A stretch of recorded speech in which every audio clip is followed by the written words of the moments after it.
Today's video is going to be a comprehensive tech review. What that means is I'm going to be reviewing all the tech in my house.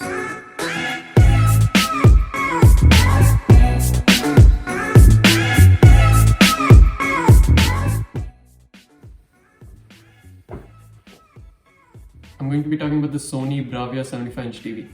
Now, just to give you a scale of how big this TV is, it's basically my handspan, and that's pretty big. And the picture quality is decent. It's not the greatest because it's not an OLED TV, but it does get pretty bright because I've opened all the curtains and there's natural sunlight coming in, and despite that you can see basically everything on the TV. The black levels aren't the best, but they're manageable. Now the sound department is where this TV suffers, and it's expected since the TV is so thin.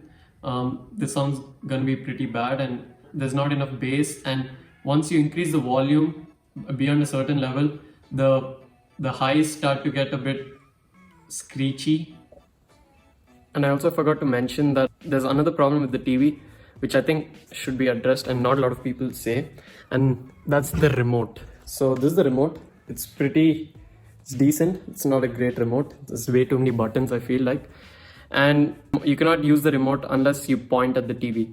I know it sounds kind of stupid, but most TVs these days, they have better remotes, and like you can point it anywhere and still it would work, and because it uses Bluetooth, but this uses infrared, so I'm only supposed to I can only point it at the TV, and yeah, that's a problem because if you're sitting in a weird position and if you only use the TV, it's like you have to always point at the remote.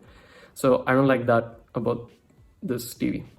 For the TV's picture sound quality, I'll give it a 9, but because the remote is so bad, I'd give it an overall 7.5.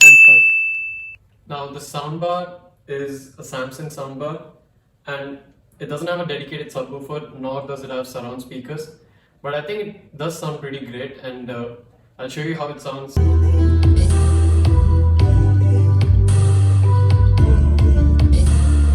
I just want to talk about the remote. Now, I love this remote. It's very simple to use. The soundbar has a screen built in, and you can see that the screen shows the volume, it shows the inputs, and some other useful information. So I really like the soundbar. The only problem is the surround sound feature. It doesn't really simulate a surround sound, but apart from that, it gets really loud, and I like it. So overall, I'll give the soundbar an 8.5 out of 10.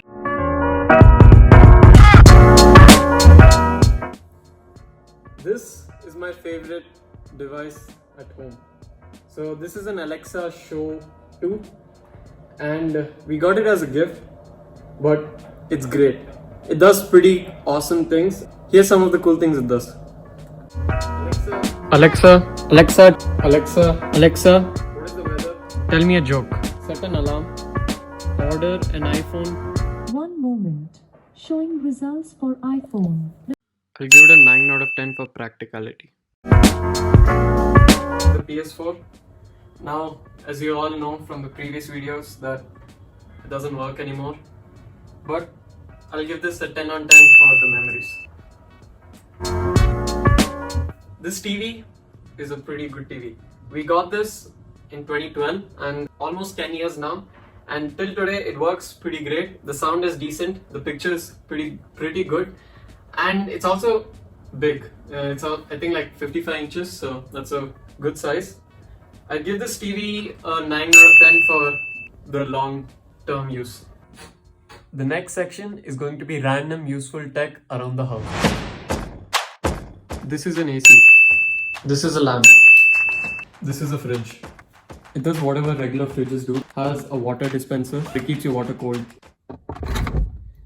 It also has a quick freeze feature, which is pretty useful if you ever need to freeze something really quickly.